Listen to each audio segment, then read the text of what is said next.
मुस्लिम बहू के घर आई 5 माता रानी।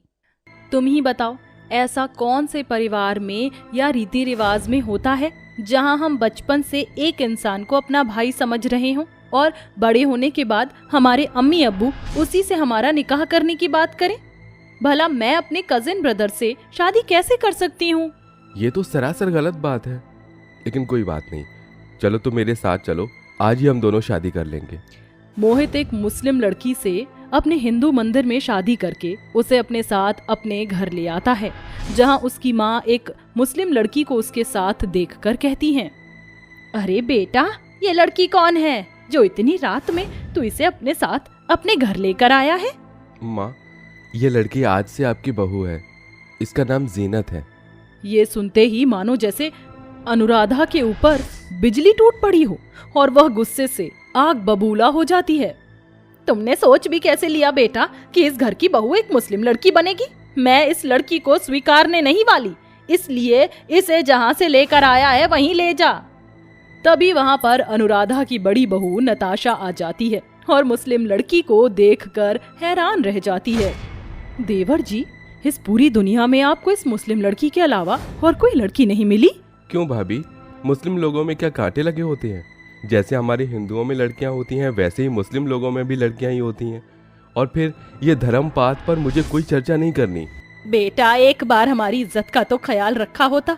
तूने इसके बारे में एक बार भी नहीं सोचा कि अब समाज में हम लोग सबको क्या कहेंगे और कैसे अपना मुंह दिखाएंगे? समाज के 4 लोग आकर हमारे घर में राशन भरकर नहीं जाते हैं। इस घर का राशन मैं भरता हूँ, और फिर अगर इस घर में मेरी पत्नी की कोई जगह नहीं तो मैं भी इस घर में नहीं रहूंगा। मोहित जैसे ही जाने का नाम लेता है तो अनुराधा अपने बेटे को खोने के डर से ना चाहते हुए भी मुस्लिम लड़की को स्वीकार कर लेती है। लेकिन अनुराधा के घर में जीनत की कोई इज्जत या कोई वैल्यू नहीं करता था। अम्मी जान, मुझे बता दीजिए कि आपको नाश्ते में क्या खाना है, और एक बार ये भी बता दीजिए कि बाकी सब लोग नाश्ते में क्या लेंगे। उस हिसाब से मैं सबके लिए नाश्ता तैयार कर दूंगी। जिसे जो खाना है वो खा लेगा, लेकिन किसी को भी तुम्हारे हाथ का खाना नहीं खाना। इसलिए हमारे ऊपर इतनी मेहरबानी करने की तुम्हें कोई जरूरत नहीं है। अब तुम रसोई से जा सकती हो। अपने पहले ही दिन पर जीनत बेचारी रसोई से बाहर हो जाती है, जिसके बाद जैसे ही वह अपने कमरे की तरफ जाने वाली होती है तभी उसे घर के अंदर मंदिर दिखाई देता है।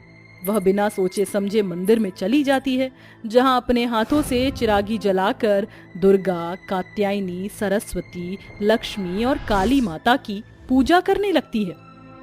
इतनी अच्छी आरती कौन गा रहा है? नताशा, इतनी सुबह सुबह पूजा कब से करने लगी? जरा देखूं तो जाकर। अनुराधा रसोई से जैसे ही बाहर आकर मंदिर की तरफ आती है, वह मंदिर में अपनी मुस्लिम बहू को बैठे हुए देख हैरान रह जाती है, जिसके बाद वो उसे आधी पूजा में से ही हाथ पकड़कर उठा लेती है और एक जोरदार तमाचा उसके मुंह पर मारती है। तुम्हारी हिम्मत कैसे हुई हमारे मंदिर में कदम रखने की? तुम्हें पता भी है तुमने सारी माता को निराश कर दिया। तुम्हारी वजह से अब वह दूषित हो गई हैं, क्योंकि तुम हमारे धर्म की लड़की नहीं हो। आइंदा मेरे मंदिर में कदम रखने से पहले 100 बार सोचना। अनुराधा ऐसा कहकर अपनी मुस्लिम बहू को मंदिर से बाहर खड़ा कर देती है और खुद पवित्र गंगा जल छिड़ककर पूरे मंदिर को शुद्ध करती है। ये देख मोहित को बहुत बुरा लगता है और वह अपनी माँ से कहता है, माँ, आपको हो क्या गया है? अरे मुस्लिम होना कोई पाप की बात है क्या? आप उस बेचारी के ऊपर इतने अत्याचार क्यों कर रही हो? आखिर उसने आपका ऐसा क्या बिगाड़ा है? अरे बेटा, तू जानता नहीं है, मुस्लिम लड़कियां हमारे धर्म की नहीं होती। अगर हमारे देवी देवता तुम्हारी पसंद की लड़की से ना खुश हो गए तो इस घर पर भूचाल आ जाएगा। ऐसा कुछ नहीं होता है माँ। और रही बात जीनत की पूजा पाठ करना, तो उसे शुरू से ही बहुत पसंद है। वो मेरे साथ हर एक मंदिर जाया करती थी। उसे सभी माता के बारे में भी बहुत अच्छे से पता है, इसलिए आज से उसे पूजा करने से कोई नहीं रोकेगा। मोहित ऐसा कहने के बाद अपने ऑफिस निकल जाता है। इसी प्रकार जीनत घर के सारे काम करती और हर रोज सुबह उठकर पूजा भी करती। ये सब नताशा और अनुराधा को जरा भी पसंद नहीं आता और वह दोनों रोजाना मोहित के ऑफिस जाने के बाद बेचारी जीनत के ऊपर बहुत अत्याचार करने लगते हैं। हो गई तुम्हारी पूजा पाठ? ये रोज रोज पूजा पाठ करके किसे दिखाती हो? ये ड्रामा किसके लिए करती हो? ये आप कैसी बातें कर रही हो? भला मुझे ड्रामा करने की क्या जरूरत है? ये तो मेरे अंदर की श्रद्धा है जो मुझे माता रानी की पूजा करना पसंद है। जीनत ऐसा कहकर नताशा को अपने हाथों से प्रसाद देने लगती है, लेकिन नताशा अपने हाथों से प्रसाद को फेंक देती है। बहुत देर हो गई है, जाओ जाकर बर्तन धो लो और रसोई की साफ सफाई कर लो। नताशा ऐसा कहकर वहां से चली जाती है, जिसके बाद जीनत जमीन पर गिरा हुआ प्रसाद उठाती है और उसे ग्रहण कर लेती है। माता रानी, मेरी जेठानी को माफ करना, शायद उन्होंने मेरा गुस्सा इस प्रसाद पर निकाल दिया होगा। ऐसा कहने के बाद जीनत रसोई में जाती है और वहां रसोई की साफ सफाई करके सारे बर्तन धो लेती है, जिसके बाद उसे घर के सारे कपड़े भी धोने होते हैं। इसी प्रकार वह सुबह से शाम तक घर के कामों में ही लगी रहती है। तो वहीं अनुराधा और नताशा दोनों अपने कमरों में आराम करती रहती हैं। ऐसे ही कुछ दिन बीत जाते हैं और उसके बाद माता रानी के नवरात्रि आ जाते हैं और मुस्लिम बहू पूरे 9 नवरात्रि रख लेती है।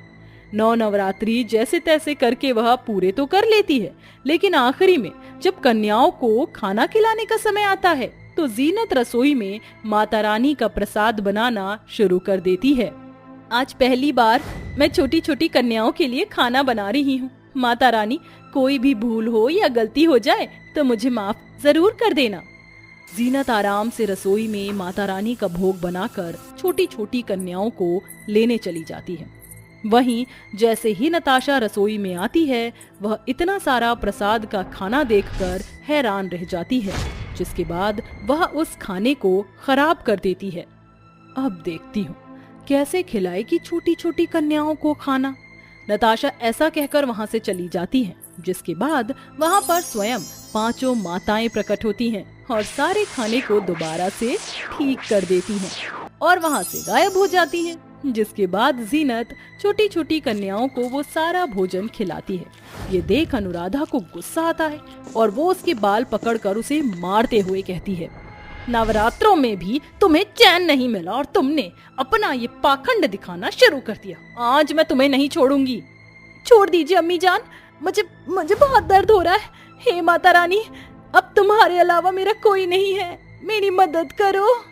जीनत के इतना कहते ही उसके सामने 5 माताएं प्रकट होती हैं, जिन्हें देखते ही अनुराधा और नताशा दोनों ही घबरा जाती हैं।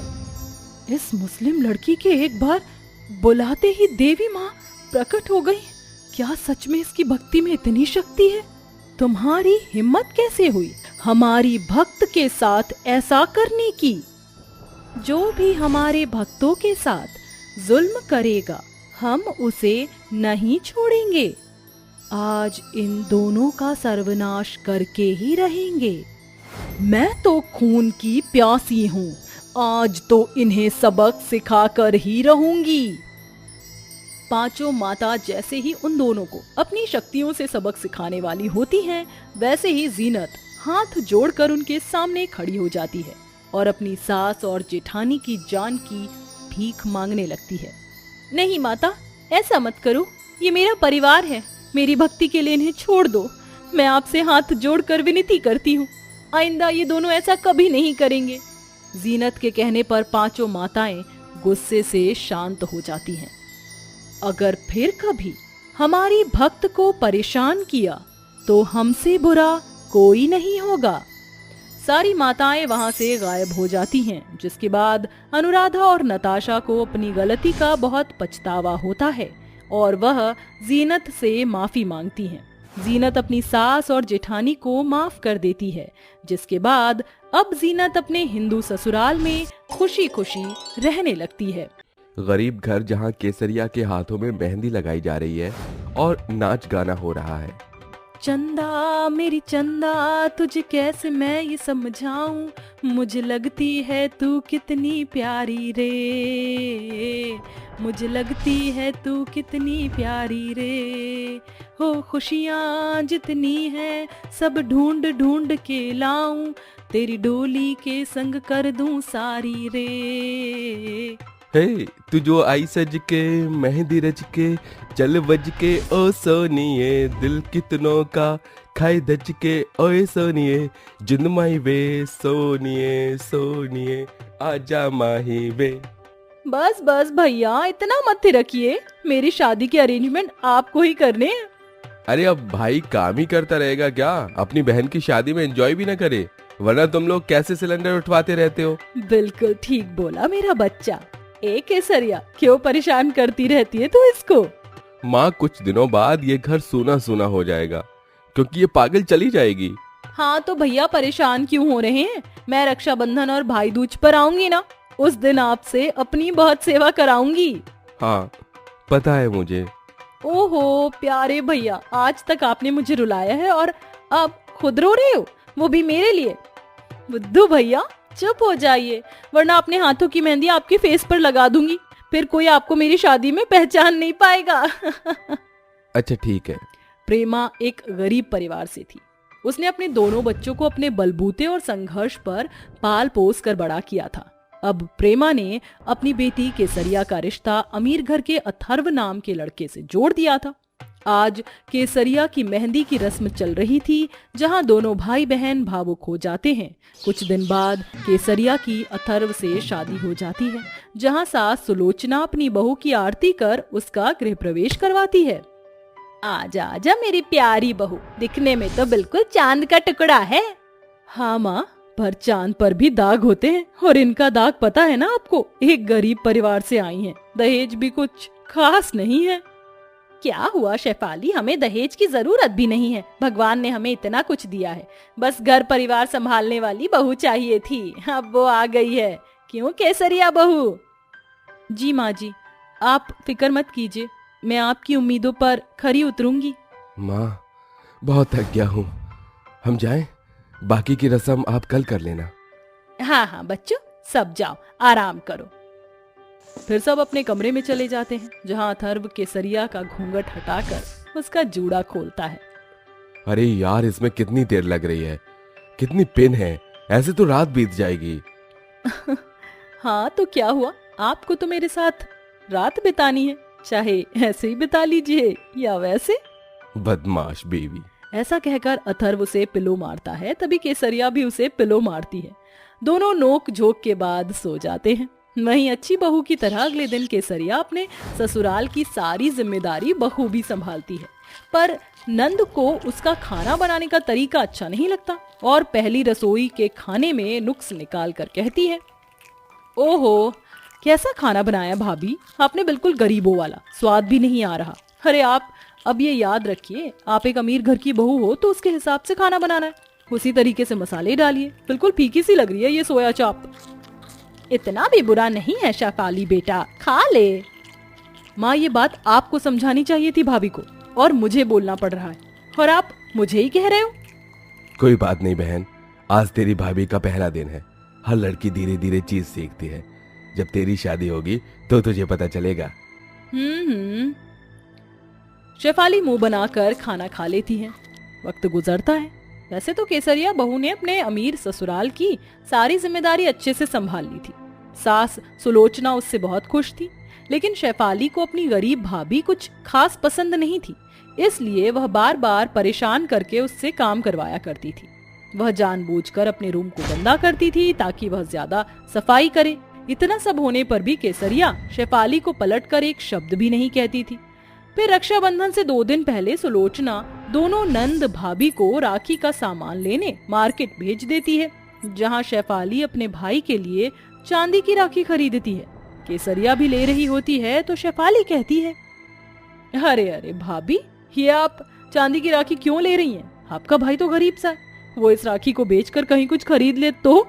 हमारे पैसे से आपको इतनी महंगी राखी लेने की कोई जरूरत नहीं है, वही मामूली से धागे की राखी खरीद लीजिए। दीदी, आप मेरे भैया के बारे में ऐसा कैसे बोल सकती हैं? मेरे भैया ऐसे बिल्कुल भी नहीं है।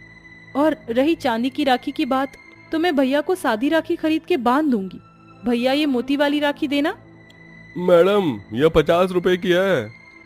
आप दे दीजिए, ये लीजिए पैसे। ये देखकर एक बार फिर शेफाली का मुंह बन जाता है। दोनों नंद भाभी जैसे तैसे सामान लेकर घर आ जाती है। शाम को अपना सामान बांधे सुलोचना कहती है, अरे तुम बच्चों ने सामान खरीद लिया क्या? हाँ माँ जी, पर आप कहाँ जा रही हैं? हाँ माँ, अरे बहू, तेरे मामा जी ने कहा है तू जल्दी चली जाती है रक्षाबंधन पर, तो एक दिन पहले ही उनके पास जा रही हूँ। अथर्व ने मेरे लिए टैक्सी भेजती है तो मैं स्टेशन पहुँच जाऊंगी। जी माँ जी। अब आएगा मजा, मम्मी के पीछे इन्हें परेशान करूंगी। फिर सुलोचना टैक्सी में बैठकर ट्रेन के लिए रवाना हो जाती है। राखी के दिन सुबह जल्दी उठकर केसरिया घर के सारे काम कर लेती है। फिर शेफाली अथर्व की आरती कर उसकी कलाई पर राखी बांध देती है। फिर दोनों बहन भाई एक दूसरे का मुंह मीठा करते हैं और अथर्व उसे एक तोहफा देता है। ये ले छोटी, तेरा तोहफा। क्या लाए हो भैया आपस में? वाह, ये ब्रांडेड वॉच। थैंक यू भैया। थैंक यू की क्या बात है। अच्छा केसरिया, ऑफिस में एक अर्जेंट मीटिंग है, मैं चला जाऊं क्या? तुम अपने आप मायके चली जाओगी? आप चिंता मत कीजिए, मैं पहुंच जाऊंगी। फिर अथर्व ऑफिस चला जाता है। केसरिया अपनी नंद को खाना खिला देती है। वह पर्स लेकर जाने ही वाली थी कि शेफाली कहती है, अरे भाभी, कहाँ जल्दी? आपको पता है ना, घर संभालने के लिए कोई नहीं है, मैं अकेले कैसे रहूंगी? दीदी, मुझे भैया को राखी बांधनी है, मैं जल्दी आ जाऊंगी। और वैसे भी आपको कोई काम नहीं करना है, घर में कोई है भी नहीं, मैंने खाना भी बना दिया है। घर पर कोई गेस्ट आ गया तो क्या मैं उनको खिलाऊंगी खाना? वो भी तो बहू के बारे में पूछेंगे ना। आप अपनी राखी अपने भाई को भिजवा दीजिए, जाने की कोई जरूरत नहीं है। पर दीदी, मैंने कह दिया ना, आपको नहीं जाना मतलब नहीं जाना। ये सुनकर आंखों में आंसू लिए केसरिया अपने कमरे में चली जाती है और अपने भाई की राखी को देखकर रोने लगती है। सॉरी भैया, मैं आपके पास नहीं आ पाऊंगी। मैं शादी के बाद पहला रक्षाबंधन नहीं बना पाऊंगी आपके साथ। कुछ देर बाद केसरिया राखी भिजवाकर अपने भाई को कॉल पर समझा देती है। घर में किसी को इस बात का पता नहीं चलता। 3 महीने बाद सुलोचना अपनी बेटी की शादी मोहन नाम के लड़के से कर देती है। शेफाली भी अपनी भाभी की तरह ससुराल में नॉन स्टॉप काम करती है, जिससे वो बहुत थक जाती है। हे भगवान, कितना काम करना पड़ता है। मैं भी भाभी पर इतना ही ऑर्डर चलाती थी जैसे माँ जी मुझ पर करती हैं। अरे ओ बहुरिया, ये कैसे कपड़े धोए हैं तूने? मान तो निकाली नहीं तूने? माँ जी, मैंने अच्छे से कपड़े धोए थे, अभी पता नहीं कैसे रह गए। मुझे नहीं पता, मुझे ये दोबारा साफ करके दे। पता नहीं घर वालों ने कुछ सिखाया भी है या नहीं। शेफाली को दोबारा से वो कपड़े साफ करने पड़ते हैं। ऐसे ही वक्त गुजरता है, उसका भी पहला रक्षाबंधन आता है। माँ जी, मैंने सारा खाना बनाकर रख दिया है, मैं मायके जा रही हूँ। नहीं, तूने मुझसे पूछा कि तुझे मायके जाना है या नहीं? कोई जरूरत नहीं है राखी बांधने की, भिजवा दे उसको। माँ जी, शादी के बाद से मैं अभी तक मायके नहीं गई, मुझे आज तो जाने दीजिए, आज रक्षाबंधन है। तुझे मेरी बात समझ नहीं आती क्या? नहीं जाना, घर पर बैठ चुपचाप। इस बात से शेफाली बहुत ज्यादा रोती है और उसे अपनी भाभी के साथ रक्षाबंधन के दिन पिछले साल जो किया था वो सब याद आ जाता है। इतने में अवंतिका की बात केसरिया और अथर्व सुन लेते हैं। नमस्ते माँ जी, वो हम दीदी को घर ले जाने आए थे, आज रक्षाबंधन है ना, आप मना क्यों कर रही हैं? आखिर उन्हें भी हक है रक्षाबंधन बनाने का, अपने घर वालों से मिलने का। इतना भी जरूरी नहीं है, और तुम आ गए हो तो यही राखी बंधवा लो। माँ जी, राखी बंधवाने की बात नहीं है, अपनों के साथ वक्त बिताने की बात होती है। और त्योहार के मौके पर तो सब मिलते हैं, मेल जोल बढ़ाते हैं। वैसे भी रक्षाबंधन साल में सिर्फ एक बार आता है, हम उसे लेकर जाएंगे, 2 दिन बाद दीदी आ जाएगी। भैया भाभी, शुक्रिया आपके आने का।